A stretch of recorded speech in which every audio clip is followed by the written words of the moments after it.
ఓం సాయిరామ్ సమర్థ సద్గురు సాయినాథ్ మహారాజ్ కీ జై. మన సాయి బిడ్డలందరికీ నమస్కారం అండి.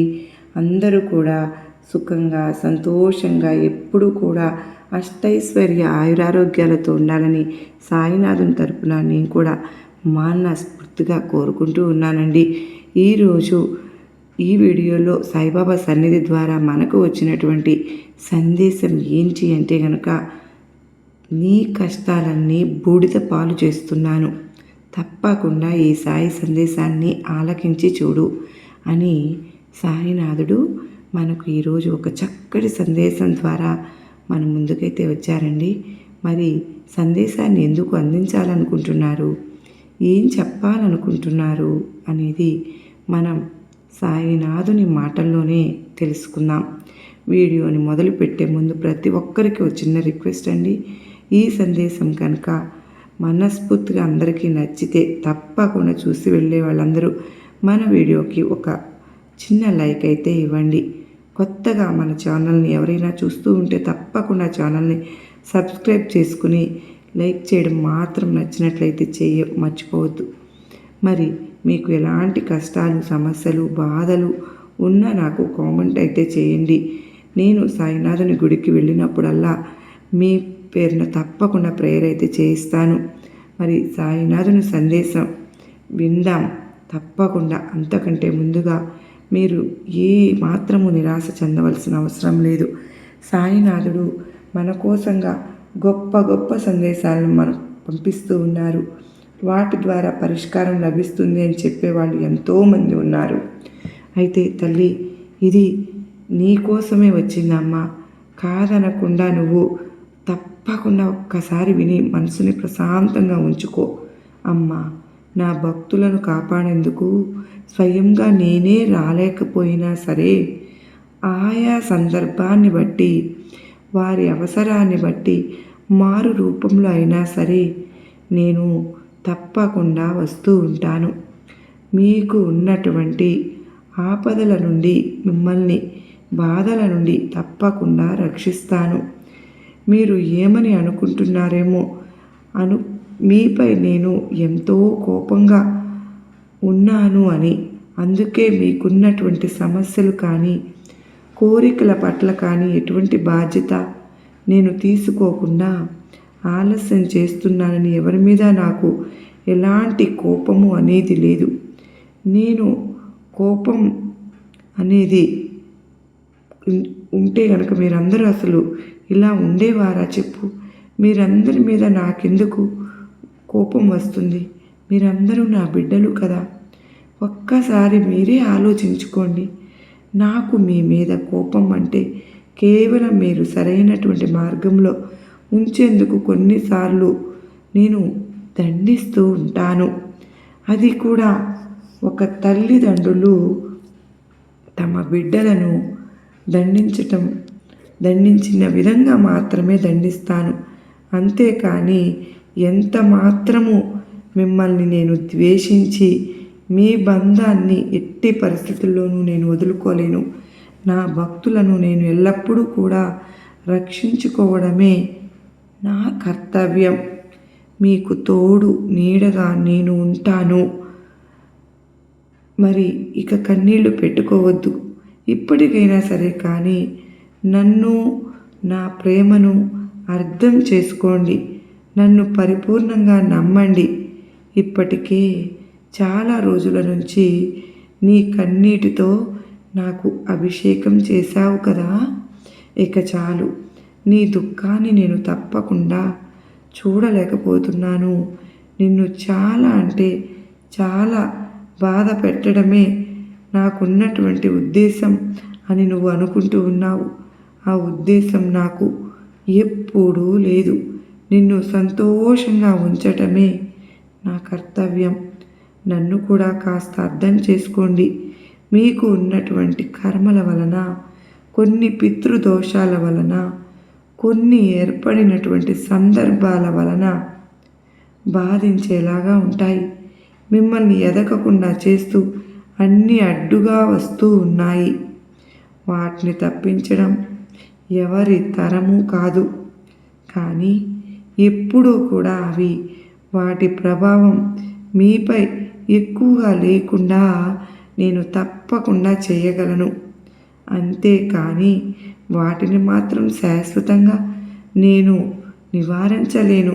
అందుకే మీరు అడిగినవన్నీ కూడా నెరవేర్చేందుకు కొంత ఆలస్యం అనేది అవుతూ ఉంటుంది. ఇప్పటి వరకు చాలా దుర్భరమైనటువంటి పరిస్థితిని నీవు అనుభవించావు, అవును కదూ? ఇక ఆ చెడు దశలన్నీ కూడా నీ నుండి తొలగిపోతాయి.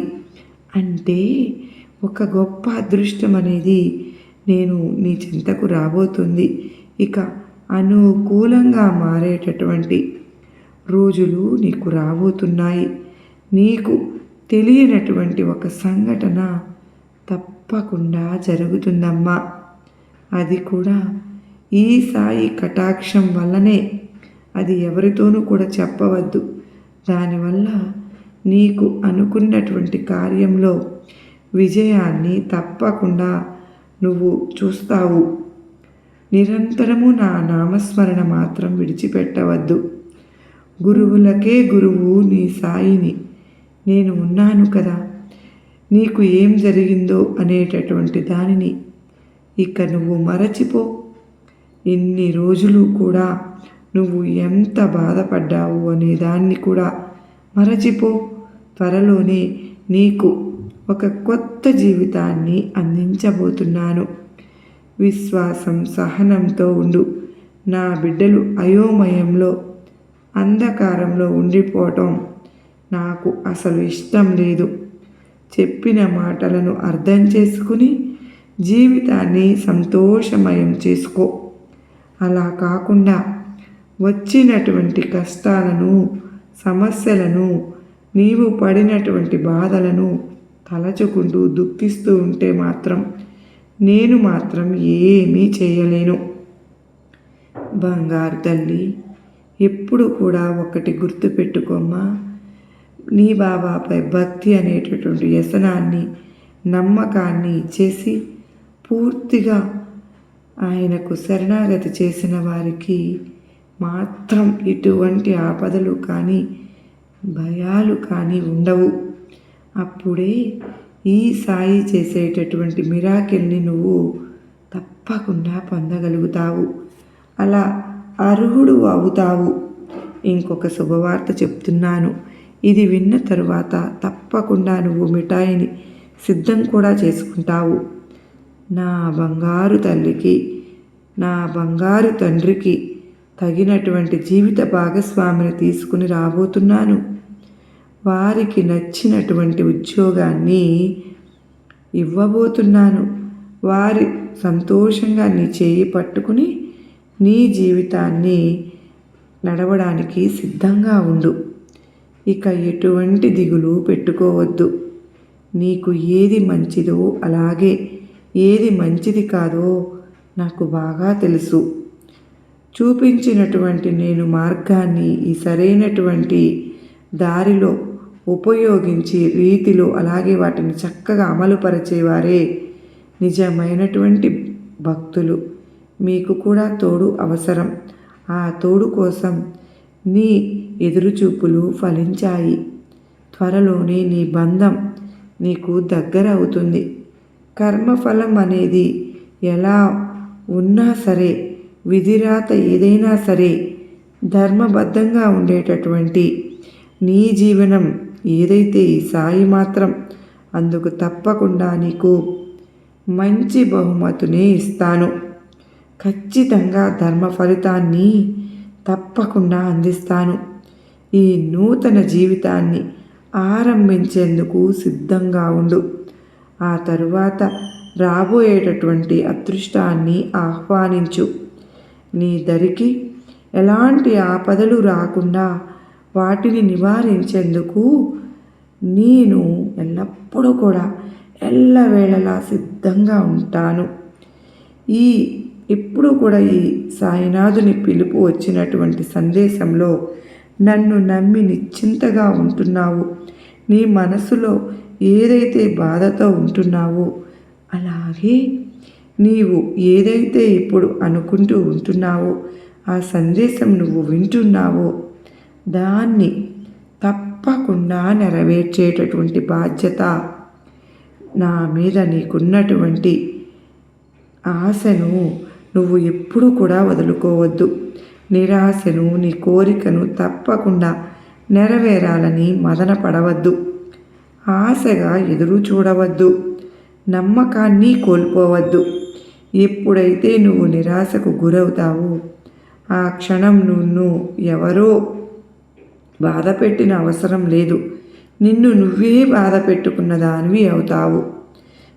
దేనికైనా సరే కావలసింది నమ్మకం, సహనం. అవే మనిషికి ఉండవలసినటువంటి గొప్ప ఆయుధాలు.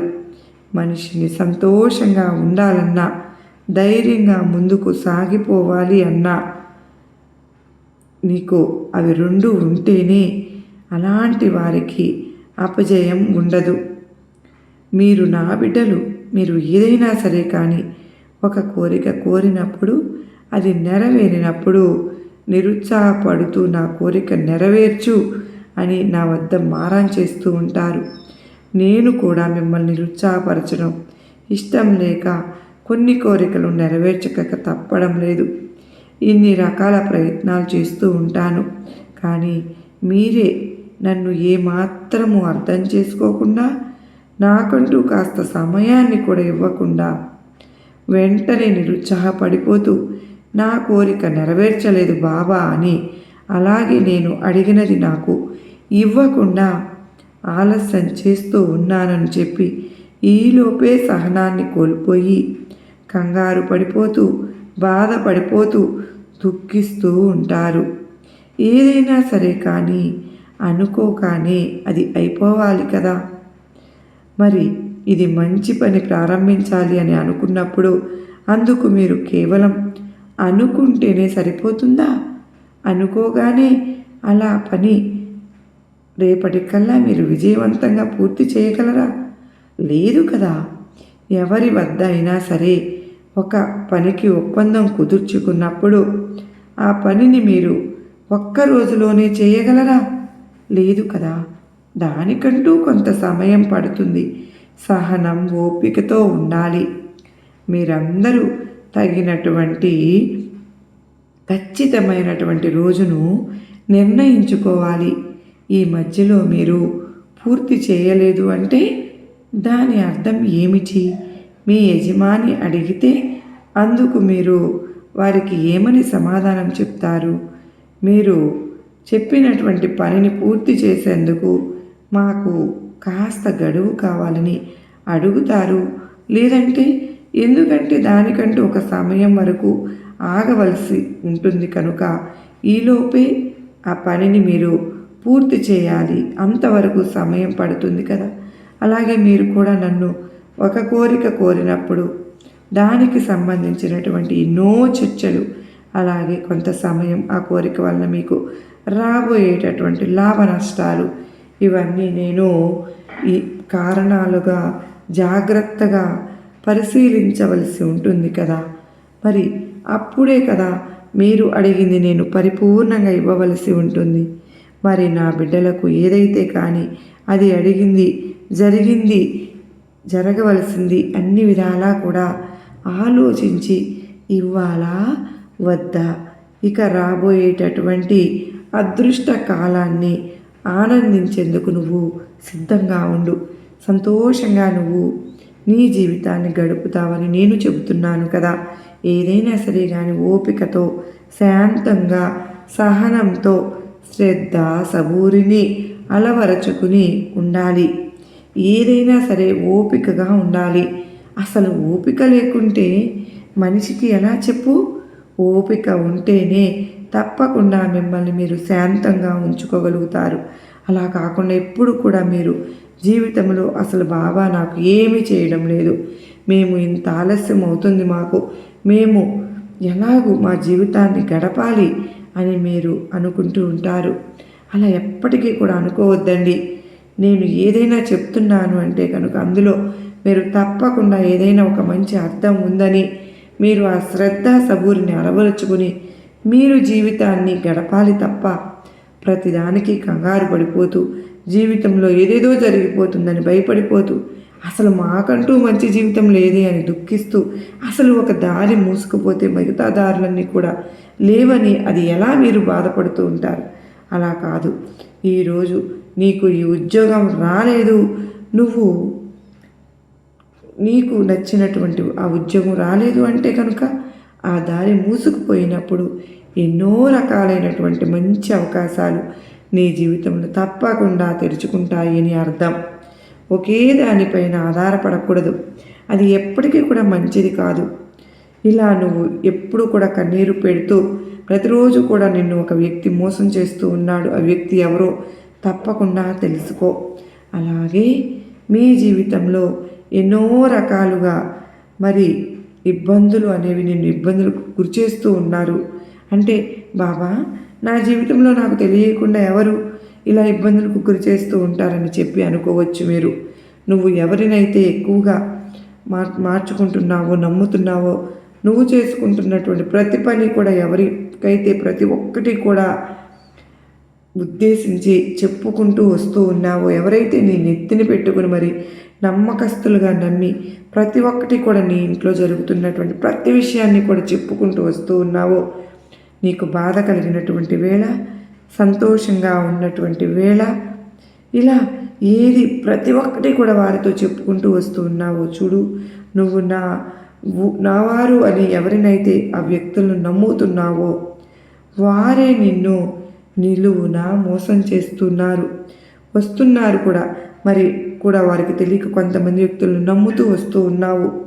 వారు పెట్టేటువంటి ఆ యొక్క భిక్ష వలన చక్కగా మనం పెట్టినటువంటి నమ్మకాలను వారు ఏం చేస్తున్నారు అంటే, మనం ఎంత నమ్మకాన్ని పెట్టుకుంటున్నామో వారు మనకు అంత వెన్నుపేటు పొడుస్తున్నారు. నిజంగా ఈ వ్యక్తి మనల్ని ఎంతగా మోసం చేశారని చెప్పి మనం కూడా అర్థం కానటువంటి సిచ్యువేషన్స్కి తీసుకొస్తున్నారు. కనుక అటువంటి వ్యక్తులు అందరూ కూడా ఏంటి అంటే, నుదిటిపై రాసినటువంటి తిరగరాసి ఫలానా వ్యక్తులం మేము ఇలా బిహేవ్ చేస్తాము, మా మనసులో మీ మీద ఒక రకమైనటువంటి కుళ్ళు కుతంత్రాలు ఏర్పరచుకుని ఉన్నాను అని చెప్పి ఎవరు కూడా మొహం మీద రాసుకుని తిరగరు కదా. కనుక ఆ భగవంతుడు ఇచ్చిన జ్ఞానాన్ని, ఇచ్చినటువంటి సందేశాన్ని అటువంటి వ్యక్తులు ఎవరు మన పనికి అడ్డు తగులుతున్నారు, మన పని వలన వారు సంతోషంగా బ్రతుకుతూ మనల్ని తొక్కేయాలని చూస్తూ ఉన్నారు అనేటటువంటి వ్యక్తుల చేతిలో మనం ప్రతినిత్యము కూడా మోసపోతూ మనం చేయవలసినటువంటి పనులు మనకు విజయాన్ని రాకుండా చేస్తున్నటువంటి ఆ వ్యక్తులను బాగా నమ్మి మోసపోయిన వారు ఈ లోకంలో ఎంతోమంది ఉన్నారు. అలా తెలియక ఫలానా వ్యక్తి అని చెప్పి తెలుసుకోలేక ఇలా ఇరకాటంలో కూడా పడుతూ ఉంటాం. ఒక్కొక్కసారి ఇలా సాయినాథుడు మనల్ని హెచ్చరిస్తూ ఉంటారన్నమాట. ఎక్కువగా ఎవరిని నమ్మవద్దు. ఈ రోజుల్లో సమాజంలో మనిషికి విలువ లేదు, డబ్బుకు మాత్రమే ప్రాధాన్యత ఉంది, డబ్బే జీవితం అలా అనేలాగా బ్రతుకుతున్నారు. ఎవరు ఎలాంటి వ్యక్తులు అనేది తెలుసుకుని చాలా జాగ్రత్తగా ఉండమని మన సాయినాథుడు మనకు చెబుతూ ఉన్నారన్నమాట. కనుక ఈరోజు అర్థం ఏమిటి అంటే, ఒకరిని అనుమానించమని చెప్పి కాదండి, కాస్త మనం జాగ్రత్తలో మనం ఉంటే చాలా మంచిది కదా అని చెప్పి సాయినాథుడి ఉద్దేశం అన్నమాట.